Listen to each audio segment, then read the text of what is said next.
Hello guys, good morning. সকলে কেমন আছো? আশা করি সকলে ভালো আছো।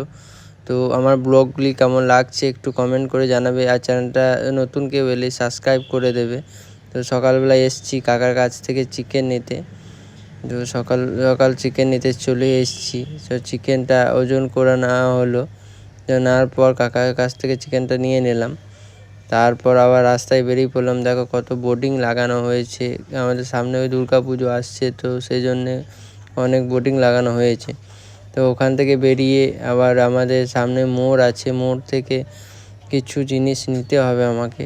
তো মোড়ে আমি আবার চলে এসেছি। তো নেওয়া হয়ে গেছে আমার জিনিস। এবার বিলিং কাউন্টারে এলাম, দাদার কাছে আবার বিল করিয়ে নিলাম। একটা চিকেন মশলা, ময়দা, একটা চকলেট নিয়ে নিলাম। তো নেওয়ার পর দেখি বাড়ি ফিরছি তখন চরম বৃষ্টিতে ভিজে গেলাম গাইস। টাটা গাইস, সকলেই চ্যানেলটা সাবস্ক্রাইব করে দিন।